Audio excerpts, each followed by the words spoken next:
walang kwenta ang pera at kayamanan mo kung wala kang oras at panahon sa Diyos na may-ari ng buhay mo. Dalay ko ng Dios so wala katapusan. Tama gid igsoon ang ingon sa atong video nga nauna karon. Na mahimong kawang ang tanan nato nga gihaguan. Amen. Kay ang Biblia nagisgot ingon siya sa Marcos kapitulo 8 bersikulo 36. Ingon siya igsoon.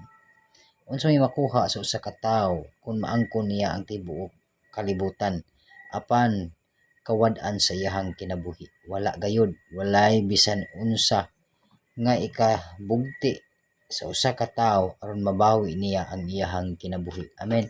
So giklaro diri igsoon nga bisan pag unsa kadaghan sa imong bahandi nining kalibutana. Amen.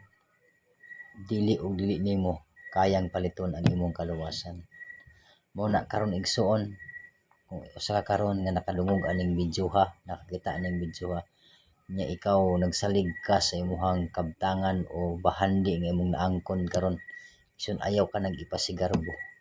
Usa lang kapag pumilok kayang kuhaon na sa Ginoo o dili kayang paliton sa imong kwarta, sa imong bulawan o sa bisan unsang imong ikuptan karon ang imong kaluwasan.